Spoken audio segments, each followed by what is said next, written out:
every week he gives me 10 seconds notice that I'm going to do the introduction. Don't sit there looking all nervous because you've been on a sunbed. Right. Glorious. Starters, Yeah. mouthy git.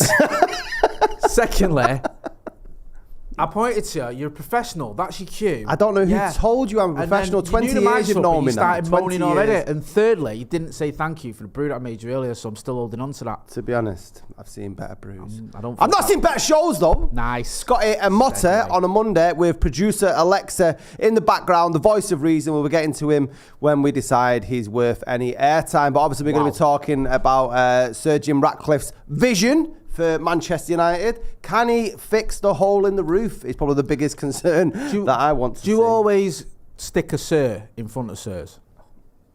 I think I need to sit up because when I do that, I look like I'm well. Do I always? Well, every time I've met Elton, I've always gone Sir Elton. Hello, Sir Elton. Have you? Or I've met Sir Are Alex. you messing about? And I've said Sir Alex Ferguson. I had Sir Alex to him. Yeah. When you refer to them, though, would you say, for example, I went to see Gandhi with Sir Ben Kingsley? I know he wasn't a Sir when he made it, but he is now.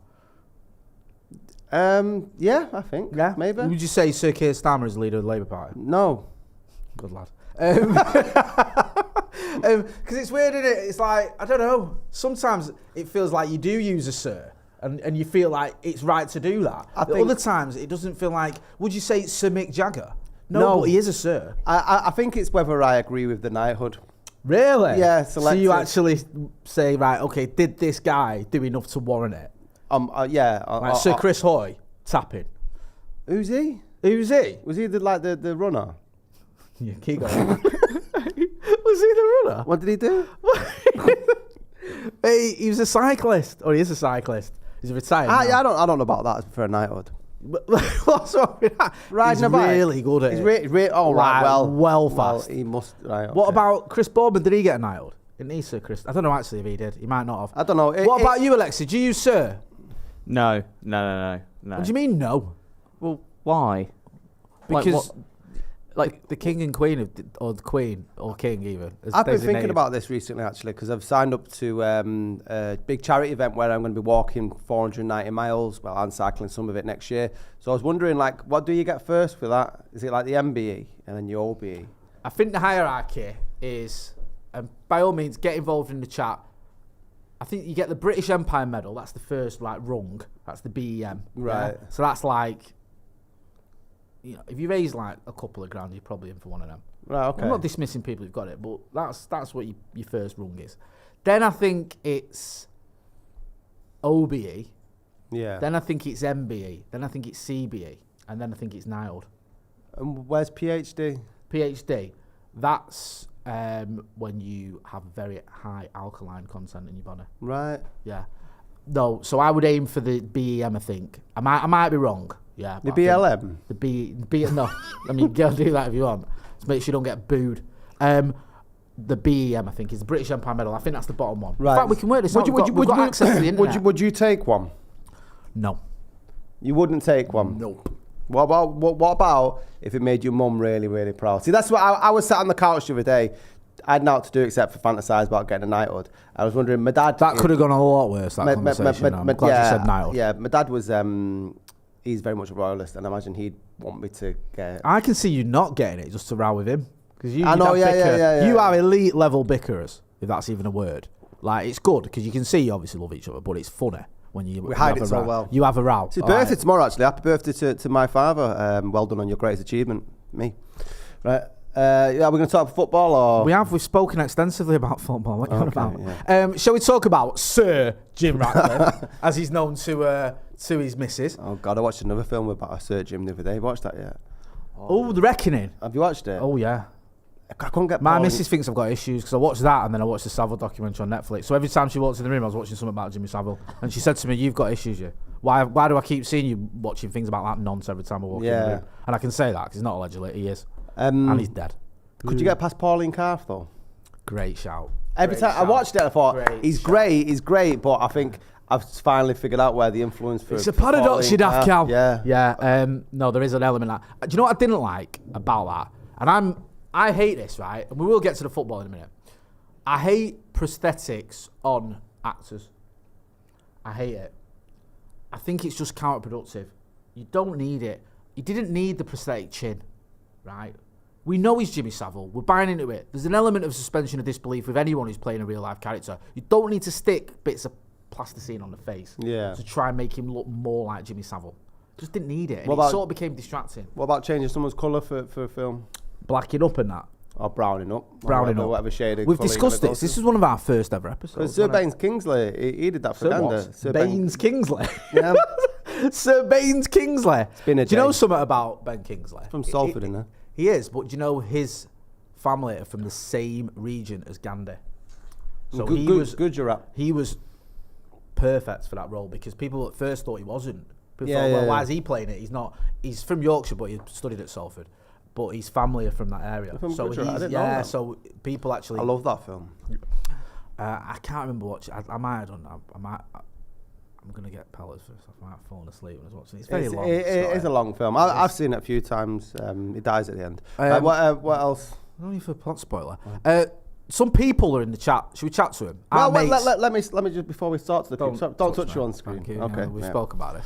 I'm only joking. If you're watching and you've not subscribed, what camera am I on? Right. If you're watching and you've not subscribed, can you please do so? We are 400 off 10,000, and I'm not going to make this competitive live on YouTube, but we have had a bit of a wager with Sloppy Joe's. They're not aware of it, but we're going to get 10,000 before them. Yeah, and they've said that they'll take us out for Christmas food. They said you'll never get 10,000 before we do because all your viewers are losers who don't even know where the subscribe button is. They're probably too thick to find it. In fact, yeah, that's terrible. That's what they said. And sometimes we've got a crossover as well. So if you don't want to, I'd unsubscribe them just to show them how well you know how to use it. Not go down that route. Let's stop that straight away before that gets any legs. Do not subscribe to Sloppy Joe's if you subscribe to both of us. Give them a like, and if you don't subscribe to them, go and do it because they're ace. Right, let's talk to some of our people that are in the chat. Santa Notch is here. Oh, he says, don't know why, but the sound is a millisecond out of sync for us, or for me. It's because you're just so quick, Santa Notch. Santa Notch also says, Jay, Earl of Salford. Oh, that's the one above Niall, that, isn't it, Earl? Earl? Yeah. You're not having that? No. So you're taking it because your dad will like it? No, I'd really quick up a fuss, tell him I'm not taking it, and probably get it at the end, like... Yeah. Heaven's Soul says CBE, OBE, MBE. That's the order. Good vibes, John. John Sheen! We all love John Sheen. Says... Sir John, Duke of Eccles. I am taking John Shinn to Eccles. We've decided. Witterbird Vic says, my foster parents got an MBE for fostering over 200 children. Over 200 kids. 200 kids? 200 kids. And they only give an MBE? I want me a lord. I want a bit of land. Give me Altrincham. Make me Lord Altrincham. Give me a wacky warehouse. You have that, man. That is decent, that 200 kids. Well done, man. Wow. I was in Eccles this morning, actually. Was you? Yeah. Well, you didn't think to ring, man. Even though it would have been pointless because I weren't there. Yeah. Well, I thought you weren't going to be in. It wasn't far from your house, actually. Hang on a minute. What were you doing in my house this morning? We spoke about this. Teaching. I was doing my teaching things this morning. We don't need people from Longsight coming to Eccles to teach us anything, thank you. We're fine with our own teachers. It felt like I might have well have jumped in a DeLorean when I got to the Eccles this morning. Walked out, I was like, what's this? Playing Chuck Berry when I got out. Was everyone throwing stones at the moon? Joking. We all love M30. James Kelland, Glenn F., Brian Casey, all the people that we know and love in the chat. Make sure you are getting involved in the chat and the comments and hit that like button. Can we just try, right, and have this live and this conversation without personal insults? Yeah? Because I've noticed it's a very divisive topic, this. And people are getting a bit aggy. Why? Because they're not having it. They're not having it if their guy is, basically, Sheikh Jassim fans, if you can call them that, people that wanted Sheikh Jassim, not knocking it if you did, they're getting a bit angry about people that don't. I noticed that on our Paddock Live before. It was getting really people were going for it in terms of throwing shade at, well, not even shade, just throwing insults at people if you didn't want it. Like, you're in bed with the Glazers, you're racist, all sorts were going on. I think that people are just getting it massively blown out of proportion. Whilst everyone wants to see the back of the Glazers, and nobody can doubt any Manchester United fan that wants that and wanted a full sale, you have to just hold your hands up. I read the news on Saturday night, and my mate was texting me, and I just said, fuck him. I said, it's Saturday night. I said, I'm not giving him any more time. I don't have a stake in Manchester United other than an emotional attachment to the club. I've got $20. That's it. Well, yeah, exactly, which is probably worth as much. Now probably worth about 12. Right. So I don't have a say on how the club's ran. Yeah. You know? So that's clear as well. My shares are the non-voting shares. Yeah, right. $20. $20? Yeah. I only bought it so I could see what the stock price was like when we were doing all them stories on it. So you've probably got more say than a lot of people who are throwing your shade because I'm a shareholder. You're a shareholder. I'm waiting for the call from Sir Jim to go, Jay, can I buy your shares? I'm going to go, no, I'm keeping them, man. Yeah. Well, I'm going to make me an offer. My $20 could be the shares that push him over the edge. But you have, so I know you've been a little bit tongue-in-cheek, but you are a share. You bought him. So you know when all them stories are going about, like, the share price has gone down and all this? Yeah, buy it. Me? I thought, what do we do? And I had like this thing where I years ago bought some shares and they just sat there doing nothing. I only had $20 worth. So I just cashed them in and bought $20 United just so I could see what the share price was doing. You could probably do that without doing it, to be fair. But yeah, I'm not pretending for 1 minute that I've actually got anything remotely like shares in United. It's $20 worth. No, but people are getting upset because something that they wanted to happen didn't happen, but they didn't have any sort of say in it at all. I think in this, if people are absolutely honest, take the Sheikh Jazim bid away because it never, it's not happening. Yeah. If when this came out last November? Was it last November? November was the strategic alternative. Do you remember? Me and you were. Yeah, I think I broke it on BBC when it went out. I'm pretty sure it was November. Big time, Charlie. Yeah. Because you. I brought the story, got the scoop. Were you on Talk TV last night? Were you? Hey. Oh, sorry. Yes. How dare I go on there? Cheers for Piers, were you? You know what I mean? Yeah, it's not like the BBC have ever had anyone writing on it. Anyway, let's not. Wow. Go. Right. It's a long, slippy slope you're trying to take us down, Sunshine. No way. It. Whoa. Right, I'm trying to make a point. That night, you broke the story. Yeah, you got the scoop on the Glazers. I didn't get the scoop. I got the press release. It said, read that. And all right, yeah. You broke... From your source... Right? No, my source. You can make this work. From your source, yeah. You worked out that you got it stood up. You got it stood up that it was true. The Glazers were looking at strategic alternatives. Well, you can see Old Trafford from my studio. So therefore, that's enough for me. Anyway, but if shortly after that it came out and the only bid that came forward that they were going to accept was the Sir Jim one, everyone would be a lot more happier because at least 25% of the Glazers' ownership have gone. Right? Yep. It's great saying all this. Look at what you could have won. A speedboat on Bullseye. Hey, me and you are the same. I said the same joke on Paddock. It's true though, isn't it? Like, it's not happening, so there's no point in getting fed up about it or upset. The Glazers were always going to Glazer. Love that. No, I hear that and I get it. One thing I will say, and I was saying this on Paddock a bit earlier, the whole Sheikh Jassim was going to buy us Kylian Mbappe, Eduardo Camavinga and Kingsley Coman and build us a stadium the size of Cheetah Mill is all well and good, but it ain't happening now, right? And I don't know if any of those things were even possible, to be honest with you, if any of them. So what we can do, though, is look forward and go, right, okay, what's one thing we want? I want the Glazers gone. Yeah. Am I going to stop protesting? I've been protesting for the last 18 years. I'm going to suddenly stop now. No, I'm not. I still want them gone. Still going to give people a voice on Stretford Paddock if they want to come out and call out the Glazers. And still going to take part in protests as and when they're planned, as long as they're perfectly legal. I said a couple of weeks ago when we were talking about when this news came out that there might be a 25% investment, that it could be the first sort of stepping stone towards him taking over full time. It feels like, doesn't it? I don't see why he's gone from trying to buy the club, being told he can't buy it because they want more money, to then go and buying 25%. It's exactly what they did that were in 2001, 2002. They started with like 3.9 shares, I think, when they bought them off the Magnus and Glazer. It was 2000, wasn't it? It was close enough, right? So if you'd forgive me, I'll run through it because you're making a point that I wanted to sort of back you up on. This is the way the Glazers acquired control of Manchester United Football Club. So the Glazers purchased their first tranche, of United shares on the 2nd of March 2003, spending around 9 million quid on a 2.9% stake, bloody hell, which they purchased for a holding company called Red Football, whatever. On the 26th of September 2003, it was reported they had increased their share to 3.17, then by October, 8.93, and on November, it was reported they owned 15%. February 2004, 16%.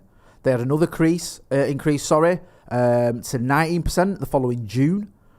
And then it neared 30% by October 2004. I know this is a bit boring listening to figures, but bear with me. On the 12th of May 2005, they Red Football, which is the Glazers, announced they had reached an agreement with the shareholders JP McManus and John Magnier to purchase their shares 28.7% in the club, which gave the Glazers a controlling stake with just under 57% of the club's shares.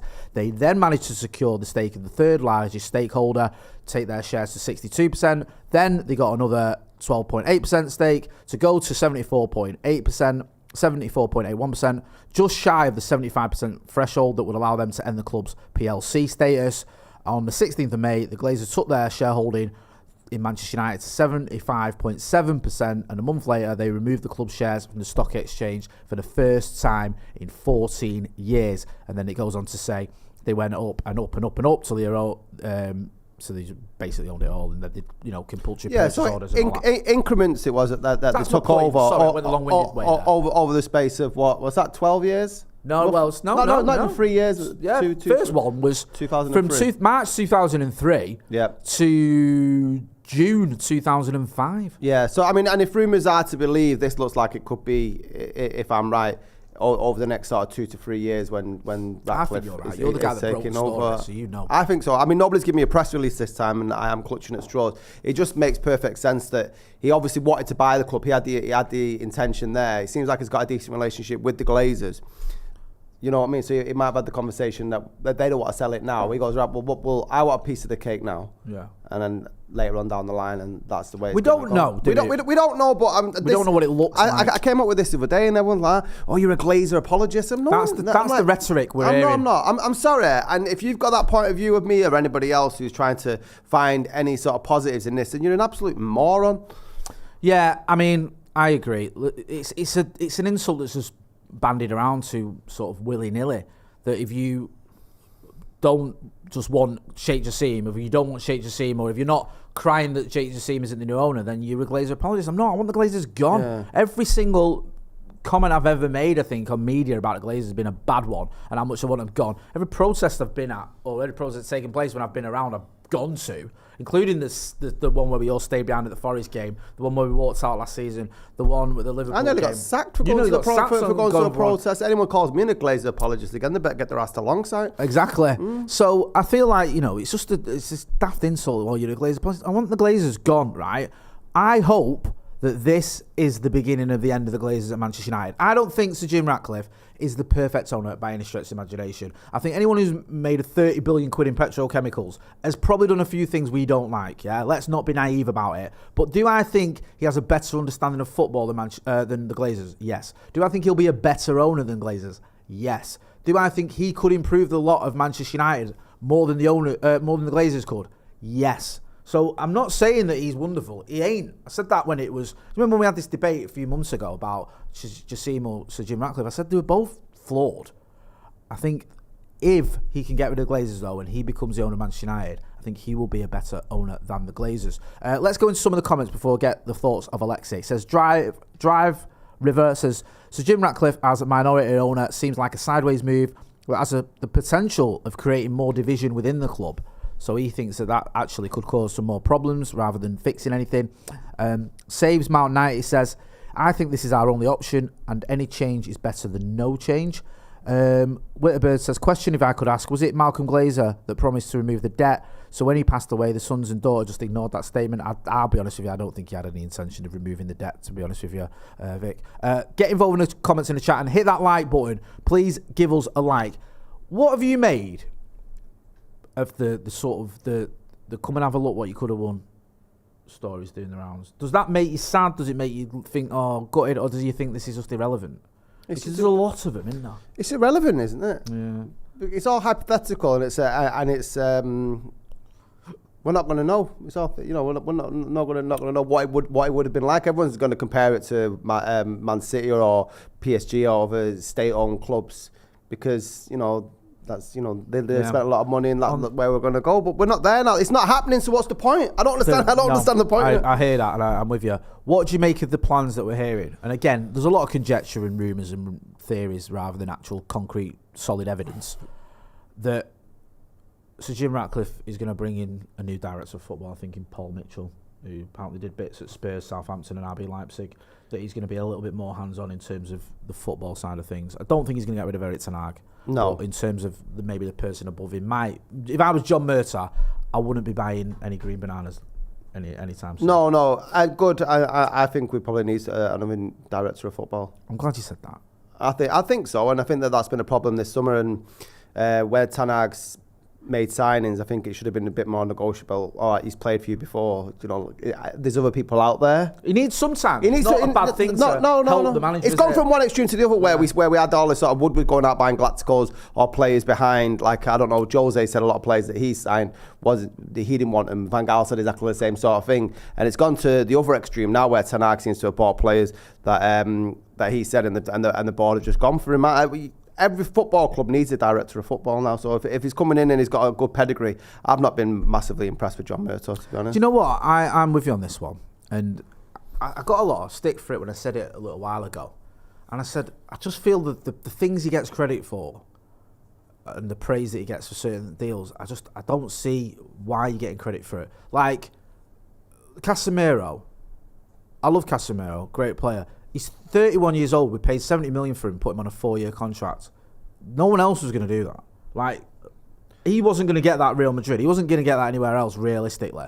We paid a lot for him, and we gave him a long-term deal for a player that you don't know if he's going to be around for that long.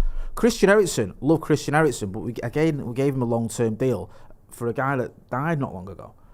Mason Mount, people going, mate, this is great, great deal. It shows we're not getting our pants pulled down. Was it 65 million quid for a player that was out of contract in 8 months? Yeah. Like, these are deals that, okay, you might want them players. You might want Casemiro. You might want Eriksen. You might want Mason Mount. And to be honest with you, yeah, I did.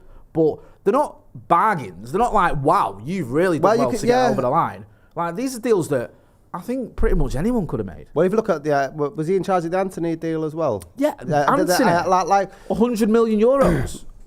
Yeah. So up to 100. Sorry, I'm doing that like Daily Mail thing of adding everything. The up to 100 million euros. I think that's right. So and that's not good business given what Anthony's done on the pitch. It just isn't. And I know Mason Mount's still in his infancy in terms of what he's doing at Old Trafford, but it was a lot of money. Good directors of football can get players, but they also know when to walk away and not get the pants pulled down. You made the point of Casemiro there. Right, it's a great signing, what he's achieved in the game and stuff. And, he had a brilliant season last year. But let's have it right. Casemiro was bought as a panic buy because from May to August, we were chasing Frankie de Jong and they couldn't get that deal done. And then regardless of all the sort of rumours that come out, so it's like, oh shit, we need someone there. We've just been battered off. Right, so it's like, who can I throw enough cash at? That's not good director of football. That's desperation. Also, let's not forget, in between that deal, you're right, in between not getting De Jong and getting Casemiro, he flew to, was it Italy or Paris, wherever, to meet Adrian Rabiot's mum.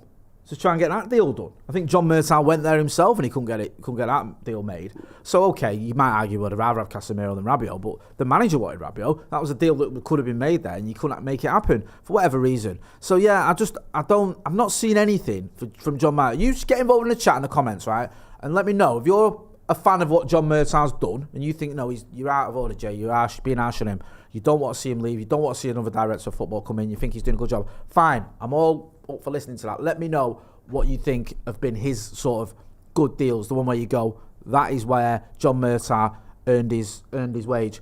Alexei, what's your thoughts on the director of football? There's a couple of people in the chat just before you tell us. Heaven Soul says Michael Edwards is also another director of football linked to the job at United. I think Whitterbird's saying I did a Paul Mitchell video for All for United over a year ago. He managed done so well for Southampton and Spurs. Was he at Southampton when what's his face was there? Pochettino. Because that was a great that Southampton team was great. Like the young team that brought through there. Let me have a look when he was at Southampton. Yeah, I think he was. Yeah, he was. Yeah. Go on, Alexei. What do you think of the director of football situation? Well, I think we need to improve that. I think the problem is we went from kind of giving managers no say on it at all because Ollie was just given players, like he was given like Tellez and Van der Beek and all them, to then going Ten Hag has full control.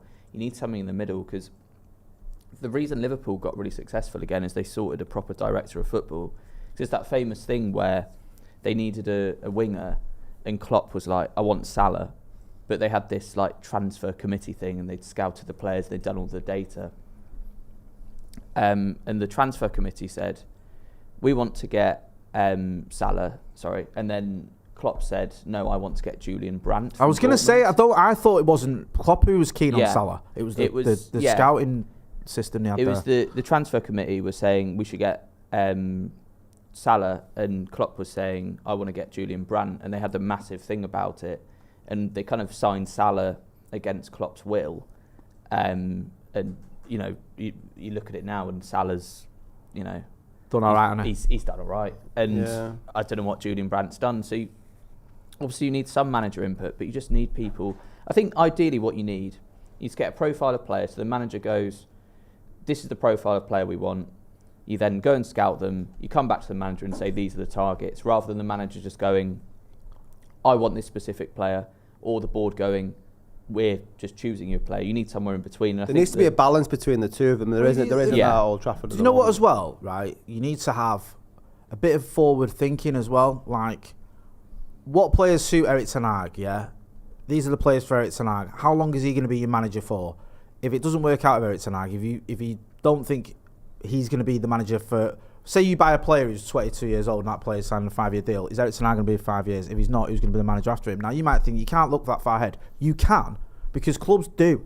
Like, if you look at Liverpool, when they went from Brendan Rodgers to Klopp, a lot of those players they were scouting, they knew would work for Klopp. Yeah. When they had Brendan Rodgers. You look at Manchester City when they had Pellegrini. before Pep. Thank you. Yeah, exactly. They brought in Raheem Sterling and Kevin De Bruyne because they knew full well they could play under... Pep Guardiola. There needs to be a view of the bigger picture, and that's long been wanting at Manchester United. But if you look at all the clubs around the Premier League or Europe at the moment, in terms of director of football, I can't find the link. I'll add it in the comments when I get back tonight. But they were going through like the importance of director of football, and they've got like Tixie Bergstein from City, Dortmund's lad. How good at Dortmund at buying young players. Their MO Brighton is fantastic. Brighton's number one. Seville. Yeah, all like exactly. And it shows that you can do that. Sorry. And if we can't compete on a certain level to try and get the sort of Haalands and stuff, we need to be excellent at the other thing when that's like developing young talent or getting the next thing coming through. That's where United are at the moment, because we have a bit of a yo-yo club, and I think we need to admit that. And like you say, it goes back to, we were looking before. Do you know what it is as well? It's not just the buying side of things. Coach Zach Buckley's for Life says Paul Mitchell and the biking specialist could be huge if it's true. If he's only buying shares to control football side, I like it. Still, #Glazers out. Well said. Thanks for your super chat. Also, as well, selling players, we have been shocking. We were looking at this in the office before, after the podcast, and do you know how many players I think we've bought and sold for a profit? Post Glazers. Dan James. It's like Dan James, which is like, that was a decent profit, about 20 million quid or whatever, like profit. Then there's players like Daley Blind was like £2 million profit. And then there's, I can't remember, Smalling or someone was a million or whatever. There was about 5 and that was it. Yeah. And then there's a lot of players we took a big loss on. Even like the players we've sold on for big money, we've took a loss on, like Romelu Lukaku. Like, we didn't even got any money for Paul Pogba, did we? Just left. There's been others where it's just been wasted. Bad to do another one with Jadon Sancho as well. Yeah, like, that's bad management. It sets you up. It's been shocking, because fair enough if you take a punt on a player and you go, look, this player is worth this much money to us. If he, like, it's not just what you get for them when you sell them as well, by the way. If you pay, say you pay 70 million for a player and you sign him on a 5-year deal, you're paying 70 million for those 5 years. You're not paying 70 million to get that money back at the end of it. That's what you're paying that money for. So I get that. But a lot of the time we have bought these players with no plan for the future manager. So when someone like Jose Mourinho comes in, he looks around the dressing room and he sees Morgan Schneiderlin and Sebastian Schweinsteiger and he sees Memphis Depay, he's going, these can all do one. But when Ole Gunnar Solskjaer walks in the dressing room and he sees Romelu Lukaku and, I don't know, Alexei Sanchez, he's like, I don't want any of these. And you're just replacing these players with another man. And now Erik ten Hag's coming, hasn't he? And he's gone, Harry Maguire, not for me. What? We spent 80 million quid on a geezer. We just end up in this sort of never-ending circle of buying these big players, can't get rid of them, next manager don't want him. We need to have a bit of forward planning, and I'm hoping that's what can happen under Sir Jim Ratcliffe and his influence. Get involved in the comments in the chat, let us know what you think. Fiberman says, I don't know why I said Fiberer.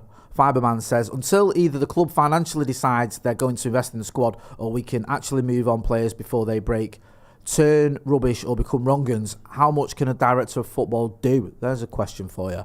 Do you think a director of football can fix the issues we've had? I think so, yeah, definitely. Well, that's the job, isn't it? That's what they brought in to do. Do you think we did sell Eric Ten Hag a bit of a duffer? Do you think he was a bit unfortunate, and this might sound weird, but bear with me, that we gave him so much freedom? Was that a bit of a double-edged sword there? Because, yes, we've given him this, like, almost this checkbook. You go, who do you want? What? Get him if you want. Yeah, you want him. Yeah, you want him. Yeah, you want him. But then he got a bit carried away where he needed a bit of help to go, hang on. Let's not just buy everyone who the hot Dutch league. Let's not buy someone because you played with him in Vitesse Arnhem 20 years ago or whatever. Yeah, I think what it looks like they've done from my point of view is they've said that, all right, well, it's gone catastrophically bad. We had a couple of trophies under Jose and FA Cup under Van Gaal over the last sort of like 8-9 years with the recruitment policy. So let's just park that and we'll just go at the other end at the extreme and gave the manager full control over who he wants and stuff. I don't know any other club that does that because Pep doesn't do that, I'm going to say. Pep, like... It doesn't happen at Real Madrid. No. How Real Madrid is probably one of the only clubs where like it's the chairman that always talks about players. How many times did Pep go back to the players that he knew? How many times did he go back to Barcelona or back to Bayern Munich and go, oh, I've worked with these players, I know these players? No, never. Do you think Pep... I don't think Pep Guardiola was like... came to English football was like, right, I really want John Stones or whatever. Or, you know, some of the other players they've bought over the years since he's arrived there. The scouting department said, this is a player, you know, Bernardo Silva, this is a player that fits your style, your ethos, can work with you. He's got the personality, he's got the ability. Pep's probably had a look, he's got to sign off on it. Him and Bergistan obviously have a very good relationship from their time at Barcelona. And he's gone, yeah, all right, I can work with that. I guarantee Pep gets to say no if you don't want him. Yeah. He'll have it like, okay, yeah, let me have a look at him. Yeah, all right, yeah, I'll have that. I don't necessarily think he was the one that was like, I want this player, I want, you know, Kyle Walker. He might have been for some of them, but a lot of them. A manager can't physically scout loads of players all over Europe. He needs a bit of guidance and a bit of help. And he might identify the position and go, look, I need 2 fullbacks and a centre-back this summer. And you go, and I want someone who's a ball-playing centre-back, and I want 2 fullbacks who can play almost as that's how I thought it is. You sort of set a brief out to your scouts. If the scouts aren't doing the job at Manchester United, why are they there? If a director of football isn't in charge of the signings and letting Ten Hag do it, why is he there? It just doesn't make any sense at all to have them at any form of employment. As a scouting system, who've we scouted? You know, even like when we're looking, we were positive about him signing Malacia. That was a decent young enough left back. But it was Ten Hag's. Like Ten Hag pointed him out. It wasn't like any of the scouting system. Again, and you know, you're right. And again, like I like Malacia and I think he's a good signing. It was a tapping money for 12 million quid. But it's someone he knew from the Dutch league. That's why he got him. Yeah. Do you know what I mean? And even now, right? And maybe I'm being harsh. Get involved in the comments in the chat, right? We've got Malacia is injured, isn't he? He's out. Luke Shaw's out, right? So we bring in, it's like, right, we need a loanee, and who can we get? We bring in Reguilon, he's injured. Has he got a great injury record? Am I being harsh there? Get involved in the chat in the comments. Or is he someone who you might go, because I remember Spurs fans saying, he's a good player, but he's always injured all the time. Yeah. Like, if you're bringing someone in to cover, do you not need to think about how fit that person? Am I being harsh though? Am I being harsh? How very Manchester United to... Do you know what I mean though? It's a bit of a weird one, isn't it? That we brought him in to cover, and within a month he's injured. Is it weird? Or is it not scouting properly? Is it just Manchester United all over? We needed a goal scorer. We signed a striker that couldn't score goals in January in Vegas. I will never ever get over that. We signed a left back who's injury prone to solve our injury crisis at left back. There's more and more evidence that we need a good director of football, someone who knows what they're doing, who actually knows what football's about. Because that's another thing that people aren't talking about with Sir Jim Ratcliffe. He is a football person. He is running football clubs. He does know what the game is. He doesn't refer to it as soccer. Soccer, you know? No, I agree. I mean, it's like. At least he still seems to have some understanding of this. At least maybe we can get a bit of a plan in. I wonder as well what will happen with Eric Ten Hag now, because a new owner, a new director of football, I think Eric Ten Hag he's all right in his job. I think he's relatively comfortable. I don't think he's Teflon. I don't think he's in a position. Not this season. No, I don't think he's in a position where he can go, I'm untouchable here. No one's ever going to sack me. Because I don't want Eric Ten Hag to get sacked, and I don't think he should be sacked. But I've said this before. I've said it on Paddock and I've said it on our channel. Losing 7-0 to the Scousers is something that's a black mark on your record. It is. Not beating anyone who you should beat away from home is a black mark on your record. The start we've had to this season is a black mark on your record. Some of the signings failing to get the ground running is a black mark on your record. Now, on the plus column, you've won a trophy, you've finished top 3, you've got a tune out of a lot of players, and I do like Eric Ten Hag, and I think he's the right man for the job. My point is, if things don't improve this season, if they're going a bit Pete Tong, a new owner might not be patient with him. He might not go, give this guy, let him get us out of trouble. He might go, and especially if he's got a new director of football in. Yeah. For the reasons I mentioned, I don't know if he's that guy. Do we need to start afresh? When you were saying there, new owner, were you referring to if like Sheikh would have come in, because that was a big fear, wasn't it? He spent all that money, and Ten Hag wouldn't have been his man. Are you seeing it that Sir Jim Ratcliffe is coming in to with his 25% to see the running of the club? Do you see that? Yeah, I think you can almost sort of learn from the Glazers what not to do. I think there's a lot of things you can look at and go, right, we just need to do these things a little bit differently. Yeah. Right, for starters, I can't believe I'm saying this out loud, little things like fixing leaks in the roof, just little things like, let's have a stadium that's not falling apart. There's an idea. Let's have an actual dialogue with the fans. It's not a be all and end all. Yeah. And I don't think necessarily speaking to the fans solves all your problems, but at least looks good. At least if you go, look, you know what, we will have a dialogue. We will have a fans forum once a month. Like, remember when the Glazers threatened that after we've got the Liverpool game postponed, and we've had 2 in the last 2 years or whatever. So that is a bit of a tap-in. Yeah. You know what I mean? Little things like that. Just showing a bit of effort. Maybe you go, okay, we can budget for January now. We can give you a signing. I know it's a bit like, you're giving us a shiny new signing to keep us happy. But it shows you something which can improve the team, which can obviously improve the fortunes or whatever, and hopefully improve the club. But I think there's easy ones to do, and then there's bigger ones where you're not just putting, fixing the roof, you're rebuilding the stadium. You're not just sort of buying one signing, you're coming up with a transfer structure, and you're getting the players we need. And ultimately, though, I think that Sir Jim Ratcliffe is going to be judged on not just what he does with the infrastructure and the team, it's whether or not he is going to get rid of the Glazers. If he's coming in and he's showing that there's a long-term plan to get rid of him, I think the fans will be with him. Yeah. If he's coming in and he's basically going, I'm giving him some money, I'm going to be having, corner shots, but they're going to be sticking around forever, I think he's going to lose a lot of the fans. Myself included. Yeah, I don't see why he'd want to do that though. Like, he owns football clubs already. Do you know what I mean? And he obviously wanted to buy one in England because he was interested in buying Chelsea last summer. Known as a Manchester United fan, and although he did have season tickets at Chelsea, isn't it? Didn't he, or something? That always gets thrown about that. That always gets thrown out, doesn't it? He goes, I support United and Chelsea. I went to Chelsea because I lived in London. Yes, because it's literally impossible to get from London to Manchester. In fact, I don't even know anyone who's ever done it. No, it's not going to be quick as it was with HS2, is it? Nice. Hey, political. I'm going to go through some of the comments. Loads of people commenting. Brian Casey says, we had to rely on Eric Ten Hag's little black book as we don't have any recognisable scouting system. We didn't we, really? Even, you know what, even Mason Mount, didn't he manage him when he was at Vitesse or something? He played against him, didn't he? That was Shut up. No, he did. He played against him. Right. Eric Ten Hag Eric Ten Hag did not play against Mason Mount. Eric Ten Hag's 52 years old. Mason He wasn't 24. always 52. Mason Mount's 24, right? There is no way on God's earth those maths are mathing. I didn't say right. Shut up, man. No, that's the first time in over 20 years I've ever seen him speechless. Can we clip that bit up just so I can watch it on repeat when I get home? Graham Hill says, he's replying to someone. Eric Ten Hag, here we go, had effectively worked as director of football. Romano said it when he did a video about Eric Ten Hag's future. All the jobs he's doing and the trust he has. Yes, he's done it on his own, but maybe like Scotty was saying. Ajax though, like Van der Sar and Overmars when he wasn't doing the other stuff. Was that they were director of football and they were bringing a lot of the players in for the Ajax team. Yeah, I know, I agree. It wasn't just him. Alexei, director of football. Is it happening? Good thing or what? Yeah, I mean it's a good thing, but it's just. I think going back to what we were saying earlier as well, like all the Qatar stuff, I think the thing that everyone always misses with the Qatar stuff is like everyone always acts like Qatar would come in and there'd be loads of money and it'd be successful.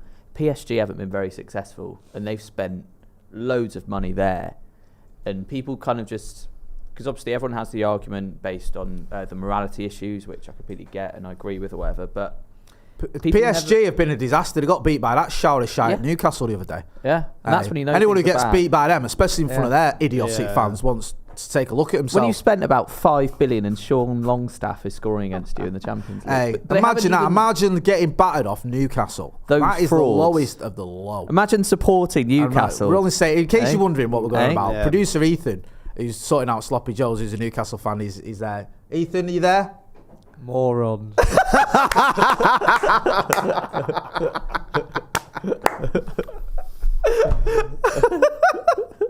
We're only jealous, Ethan, because while you were beating PSG, we were losing to Galatasaray. Yeah. More or less the same time. I know it's slightly different. Sorry, go on, Alexei. Yeah, no. Yeah, it's just, it would have been shit anyway, wouldn't it? Because realistically, we've spent loads of money and it's been shit. And it's still going to be shit. Because, yeah, I mean, we've beat them in the Champions League a few times with, like, Eric Bailly at right back. Do you know what I mean? Like, it just... And they haven't even won the league every year. Like, you have to win the league every year if you're PSG with that much money. So I don't think it would have worked for that reason anyway. So I'm not even that annoyed from footballing reasons. Didn't it get very weird? What do you mean? The whole, discourse around Sheikh Jassim. And it's not ended yet by any stretch of imagination, but, like, do you remember, like, there was a conspiracy theory going around that it was AI generated? That he wasn't a real person. Because we had those 2 pictures of him that we used every day on Stretford Paddock. We're just, like, flipping him round and swapping him. Yeah. Like, it was hard work. And they looked like photoshopped or they'd been made. And it was like, has anyone even seen this geezer? Like, obviously he existed, but it was like, what is going on here? Yeah, it was all very bizarre, wasn't it? Yeah, and this whole sort of, you had to choose one side or the other. And it was like, you don't have a say in it, so you don't. It's just weird. And I understand everyone, you know, you might be frustrated that we're not getting Qatar's billions and the Glazers aren't going, but you never had any say in it anyway, so what are you getting upset about, really? It's just, personally, just for your mental health, like I said to a mate on Saturday, it wasn't your decision. You never had a say in it, so therefore you can't get wound up that much. You can't. And the thing is, you're an actual stakeholder. I am. Yeah. Official shareholder. Are you all right? I'll be at that meeting on Thursday. Yeah. They're having a board meeting. I expect to be invited with my $20 worth of shares. I think I'll probably be at the head of the table. Yeah, It'll be my decision whether we go with it. Ratify it. Yeah, I'll just do a Twitter poll. Say, right, what we're doing now. Hang on a minute. Yeah. I'll put a poll. It's had over 2,000 votes, by the way, this poll. Oh, sorry, Jimbo. Not happening. Oh, yeah. Not happening, bro. You're going to have to go back. At Jazim Sheikh 426 with a Qatar flag has said, you're the wrong man for the job because I've read up something in Forbes. Yeah.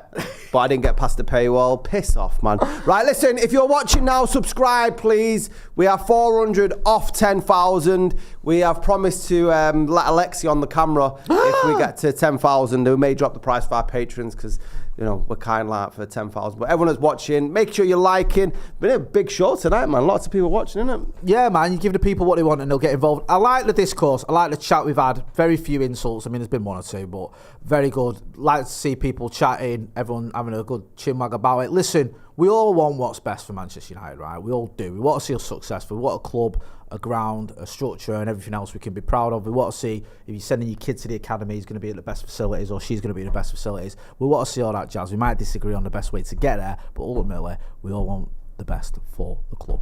We do indeed. The Glazers had whole cake, and now they've only got 75% of the cake. Let's hope in 3 years' time, all the cake is Sir Jim's. I've been Scotty, that's been Motty, that's been producer Alexei. Subscribe, like, and I'll see you soon.